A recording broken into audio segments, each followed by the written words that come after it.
তো ভিতরে আমরা সকলেই ভিতরে ঢুকছি। ভিতরে আইসা আমাদের গন্তব্যস্থলে মানে যে জায়গায় শট, এই শটে রান্না বান্না বা বিভিন্ন আয়োজন থাকবে, সে জায়গায় আমরা সবাই যাচ্ছি।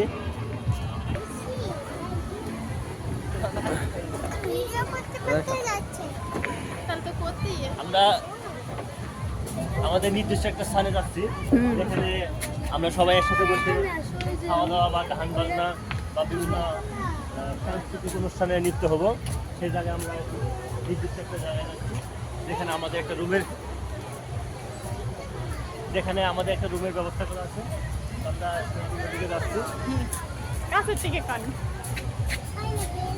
আমরা এখন আমাদের যে একটা রুম নেওয়া আছে সেখানে যাচ্ছি। সেখানে আমাদের বিভিন্ন রকম সাংস্কৃতিক আয়োজন করা আছে, যেমন বাচ্চাদের জন্য গানের ব্যবস্থা, বিভিন্ন রকম নাচ গানের ব্যবস্থা, খেলাধুলার ব্যবস্থা করা আছে। সেখানে যাচ্ছি। তো আপনারা আমাদের সাথে থাকেন। থাকলাম।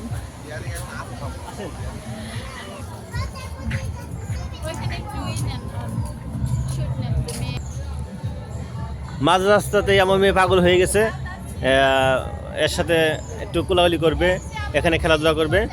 তো আমরা আসলে এখনও গন্তব্যস্থলে যাই পৌঁছাই নাই। তো মাঝ রাস্তায় আমার মেয়ে আটকাই দিছে।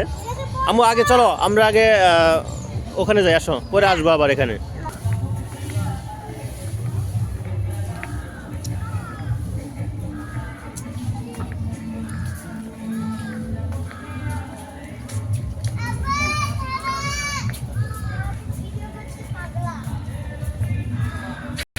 আমরা রাস্তায় হাঁটার মাঝেই দেখতেছি অনেক ভালোবাসার মানুষ একে অপরের পাশে দুজনের কাছে গভীরভাবে বসে আছে। তো তাও আপনারা দেখতে পাচ্ছেন, যারা আসলে সিঙ্গেল তারা একা একা বসে আছে। বললাম ভাই আপনাদের কথা, যারা সিঙ্গেল তারা একা একা বসে আছে। সেম ফোন ভাই। এটা ওয়াশরুমের ব্যবস্থা করা আছে মহিলা এবং পুরুষদের জন্য। আমরা সামনে আগাচ্ছি।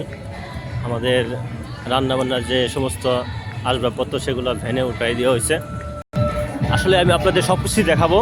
আগে আমাদের যে নির্দিষ্ট একটা জায়গা নেওয়া হয়েছে সেই জায়গাতে আমরা পৌঁছে সেখানে একটু অবস্থান করে তারপর আমি পুরো রিসোর্টটা ঘুরে ঘুরে আপনাদের সাথে শেয়ার করব। আপনাদের সঙ্গে থাকবেন। এখন আমাদের আসলে নির্দিষ্ট যে জায়গাটা সেখানে এসে এইমাত্র পৌঁছালাম। সবাই অবস্থান করতেছে, কিন্তু এখন কিন্তু কোনো পরিবেশে এটা হলো আমাদের নির্দিষ্ট একটা রুম।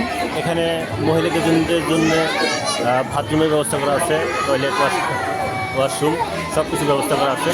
তো মোটামুটি রুমটাও মোটামুটি খুব ভালো। এটা হলো বেসিং, ওয়াশরুম।